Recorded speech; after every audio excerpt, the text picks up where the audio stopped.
Welcome students. आज हम gateway classes में आपके लिए लेकर आए हैं बेसिक सिग्नल एंड सिस्टम का कोर्स, जो कि बहुत बेनिफिशियल है आपके लिए और ये चलता है AKTU के थर्ड सेमेस्टर में इलेक्ट्रिकल इंजीनियरिंग स्टूडेंट्स के लिए। तो ये जो सब्जेक्ट है मैथमेटिकल सब्जेक्ट है, 100 मार्क्स का सब्जेक्ट है, बहुत इंपॉर्टेंट और थोड़ा सा मैथमेटिकल है, तो एग्जाम्पल्स भी ज़्यादा इसमें करने होते हैं। तो ये सब्जेक्ट हम लॉन्च करने जा रहे हैं और कल से आपको हो सकता है इसकी वीडियोस भी मिलना शुरू हो जाएं और बहुत फ्रिक्वेंटली हम इसकी वीडियोस को लॉन्च करेंगे और कोशिश करेंगे कि आपको एग्जाम से 10 दिन पहले पूरा सिलेबस करा के दे दिया जाए ताकि आप लोग इसका रिवीजन भी कर पाएं। तो जो कि सब्जेक्ट है, आपका सब्जेक्ट का नाम है बेसिक सिग्नल एंड सिस्टम, ठीक है। और इस सब्जेक्ट में आपको क्या क्या पढ़ना है उस सब के बारे में हम लोग डिस्कस करेंगे, ठीक है। तो मैं स्टार्ट करता हूं from very first unit, introduction to continuous time signal and systems. तो देखिए क्या होगा कि फर्स्ट यूनिट आपकी बहुत बेसिक यूनिट होती है और इसमें आपको जो सब्जेक्ट का ओवरव्यू दिया जाता है। तो यहां पर आपको क्या क्या पढ़ना है कि कंटिन्यूअस टाइम सिग्नल्स क्या होते हैं, कंटिन्यूअस टाइम सिस्टम्स क्या होते हैं, डिस्क्रीट टाइम सिग्नल्स क्या होते हैं, सिस्टम्स क्या होते हैं, कैसे उनको क्लासिफाई किया जाता है। तो दो पोर्शन में आपको ये सिलेबस में यूनिट 1 दिखेगी, जिसमें फर्स्ट पोर्शन जो होगा यहां से आपको 10 to 12 मार्क्स का मिल सकता है और जो सेकेंड पोर्शन है यहां से भी आपको 10 to 12 मार्क्स का मिलेगा। दोनों को डिटेल में आपको कराया जाएगा, विद एग्जांपल्स कराया जाएगा।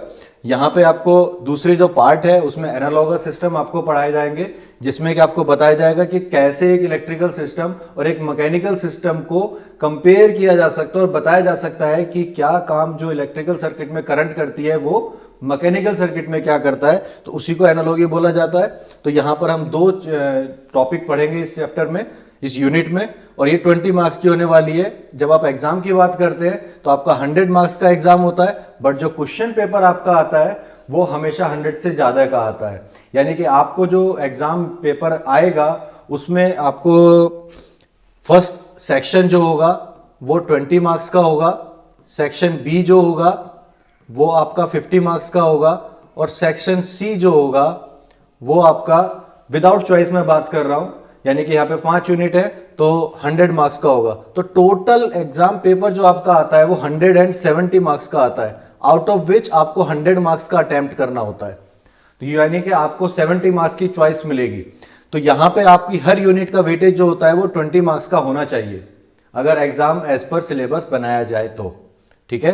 तो आपकी हर यूनिट 20 मार्क्स की होगी और उस 20 मार्क्स को अटेम्प्ट करने के लिए आपको 30 मार्क्स का तो क्वेश्चन पेपर में मिलेगा ही मिलेगा। तो इस 30 में से आपको 10 मार्क्स की चॉइस रहेगी, एटलीस्ट 10 to 15 मार्क्स की, और आप उसके बाद 20 मार्क्स का अटेम्प्ट करेंगे। तो ये आपकी यूनिट नंबर 1 रहेगी। इसके बाद सेकेंड यूनिट पे चलते हैं। सेकेंड यूनिट जो रहेगी आपकी वो फोरियर ट्रांसफॉर्म एनालिसिस रहेगी। इस फोरियर ट्रांसफॉर्म एनालिसिस के लिए आपका जो प्री रिक्विजिट है, यूनिवर्सिटी कहती है फोरियर सीरीज और फोरियर ट्रांसफॉर्म, बट मैं आपको कहता हूं कि आपको इंटीग्रेशन बहुत अच्छे से आना चाहिए। अगर आपको इंटीग्रेशन अच्छे से नहीं आता है तो ये यूनिट आपको प्रॉब्लम क्रिएट करेगी।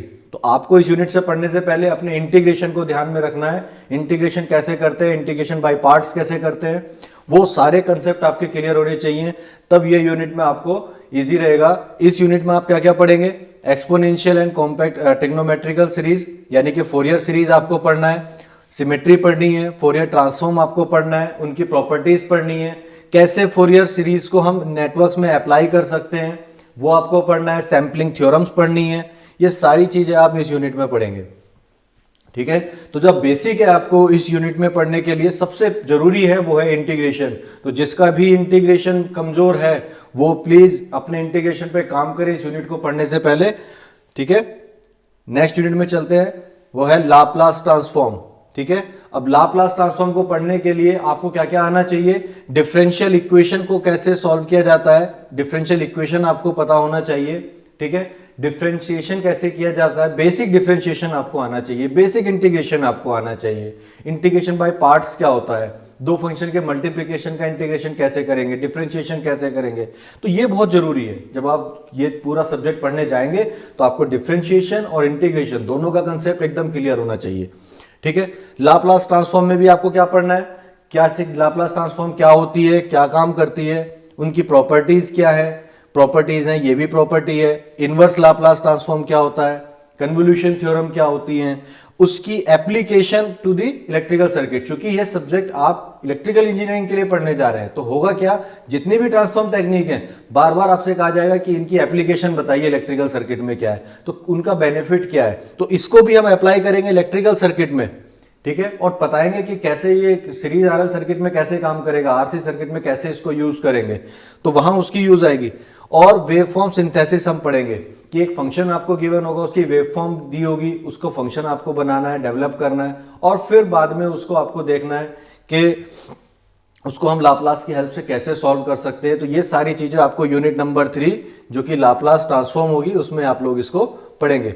हर यूनिट का ध्यान रखिएगा 20 to 35 मार्क्स की आपको मिलनी है यूनिट में। हर यूनिट से आपको 20 to 35 मार्क्स का आएगा, आउट ऑफ विच आपको 20 मार्क्स का ही अटेम्प्ट करना है। 20 to 24 मार्क्स का आपको अटेम्प्ट करना ही करना है, ये बात आप ध्यान रखिएगा, ठीक है। तो ये मैक्सिमम, किसी यूनिट को आप ज्यादा भी अटेम्प्ट कर सकते हो, क्योंकि सेक्शन बी में आपके 3 ही क्वेश्चंस करने होते हैं, चॉइस होती है, तो एक यूनिट का क्वेश्चन आप छोड़ सकते हो, तो कहीं पे आप किसी यूनिट का वेटेज ज्यादा भी अटेम्प्ट कर सकते हो। बट आइडियल पेपर में हर यूनिट का वेटेज इक्वल होता है, तो आप उसको इक्वली अटेम्प्ट कर सकते हो, ठीक। आगे बढ़ते हैं। 4th यूनिट आएगी आपकी स्टेट वेरिएबल एनालिसिस। इसमें देखिए क्या इंपॉर्टेंट है, मैट्रिक्स। फर्स्ट 3 यूनिट में आपको डिफरेंशियल, इंटीग्रेशन और डिफरेंशियल इक्वेशंस के बारे में बेसिक नॉलेज होनी बहुत जरूरी है। बट ये जो यूनिट आएगी, इस यूनिट में आपको मैट्रिक्स का पता होना बहुत जरूरी है। कैसे हम मैट्रिक्स का डिटर्मिनेंट कैलकुलेट करते हैं, कैसे 2 मैट्रिक्स की मल्टीप्लीकेशन करते हैं, कैसे मैट्रिक्स से जो डिवीजन है वो कैसे करेंगे, ठीक है। बाकी जो बेसिक टर्मिनोलॉजीज है मैट्रिक्स की वो आपको पता होनी चाहिए। तो यहां जो बेसिक होने वाला है वो आपका मैट्रिक्स कैलकुलेशन होने वाला है। बच्चों ये चीज जरूर ध्यान रखना, जितने प्री रिक्विजिट है ये आपको आने चाहिए। ये सब्जेक्ट आपका मैथमेटिकल सब्जेक्ट है और इसके लिए आपको ये सारी चीजें क्लियर होनी बहुत जरूरी है। जैसे कि इस यूनिट में मैट्रिक्स आपको पता होना चाहिए, कैसे मैट्रिक्स का यूज करते हैं, मल्टीप्लीकेशन कैसे करते हैं, उसमें एडिशन कैसे करते हैं, सब्ट्रैक्शन कैसे करते हैं, एब्सोल्यूट वैल्यू कैसे निकालेंगे, डिटर्मिनेंट कैसे निकालेंगे, वो सारी चीजें आपको क्लियर होनी चाहिए, तब आप इस यूनिट को अच्छे से कर पाएंगे। तो देखिए स्टेट वेरिएबल एनालिसिस में आपको क्या क्या पढ़ना है, कैसे हम किसी भी जो लीनियर सिस्टम है हमारा उसको स्टेट स्पेस से रिप्रेजेंट कर सकते हैं। ये भी एक मेथड है आपका किसी सिग्नल को सॉल्व करने का, सिस्टम को सॉल्व करने का। कैसे हम उसका ट्रांसफर फंक्शन कैलकुलेट कर सकते हैं, स्टेट वेरिएबल्स क्या होते हैं, ठीक है, स्टेट ट्रांजिशन मैट्रिक्स क्या होता है, स्टेट इक्वेशंस को आप इस टेक्निक की हेल्प से कैसे सॉल्व कर सकते हैं, यानी कि जो डिफरेंस इक्वेशन है उसको आप कैसे सॉल्व कर सकते हैं, ठीक है। और इसकी एप्लीकेशन सर्किट में आप इसको कैसे यूज करेंगे, आप किसी इलेक्ट्रिकल सर्किट में स्टेट स्पेस का यूज कैसे करेंगे वो आपको इसमें बताना है। तो मैं बार बार आपसे बता रहा हूं, application into the electrical circuit is the most important point of this subject. Her subject की आपको मैथमेटिक्स पढ़नी है और बताना है कि इसका यूज क्या है इलेक्ट्रिकल सर्किट में। तो 4 यूनिट यहां पे होती हैं, यहां से भी आपको 20 मार्क्स का तो मिलेगा ही मिलेगा जो आपको करके आना है एग्जाम में, ठीक है। नेक्स्ट आपकी जो लास्ट यूनिट है यूनिट नंबर 5, जिसका सिलेबस आपका कहलाएगा जेट ट्रांसफॉर्म। और जेट ट्रांसफॉर्म भी एक ट्रांसफॉर्म टेक्निक है जो कि एक डिस्क्रीट सिग्नल के लिए यूज की जाती है, ये भी आपको पढ़ना है। और इसके कंसेप्ट आपको पढ़ने हैं, आरओसी का कंसेप्ट पढ़ना है, इनवर्स जेट ट्रांसफॉर्म पढ़नी है, initial value final value theorems पढ़नी है। Again the application of solution of difference equation, यहां भी आपको एप्लीकेशन आ गई, डिफरेंस इक्वेशन में कैसे इसको यूज करेंगे, ठीक है। प्रॉपर्टीज आपको पढ़नी है जेट ट्रांसफॉर्म की। तो these are the basic topics of Z transform. तो हम यहां पे सिलेबस में 3 टॉपिक मेन होने वाले हैं। एक तो आप पढ़ेंगे ट्रांसफॉर्म टेक्निक, ठीक है, transform technique for continuous signal, जिसमें आपकी आ जाएगी लाप्लास और फोरियर। 2 यूनिट आपकी इनसे हो जाएंगी जो कि कंटिन्यूअस टाइम सिग्नल की ट्रांसफॉर्म टेक्निक है, और एक हो जाएगी आपकी जेड जो कि डिस्क्रीट सिग्नल के लिए है। और फर्स्ट यूनिट में आपको केवल बेसिक समझना है, सिग्नल्स क्या होते हैं, उनके क्लासिफिकेशन कैसे होगा, सिस्टम्स क्या होते हैं, उनका क्लासिफिकेशन कैसे होगा। और एक यूनिट जो 4th यूनिट है आपकी स्टेट स्पेस, ये थोड़ा डिफरेंट है, स्टेट स्पेस एनालिसिस है। तो इस तरह से आपकी 5 यूनिट होंगी, 100 मार्क्स का सिलेबस होने वाला है और बहुत मजा आएगा। हम लोग साथ में पढ़ेंगे, साथ में बढ़ेंगे, ठीक है। तो बहुत जल्द आपको इसकी जो रेगुलर वीडियोस हैं वो मिलनी शुरू हो जाएगी। तो मिलते हैं अपनी अगली वीडियो में, जो भी हमारा लेक्चर होगा उसमें मिलते हैं। Till then, thank you.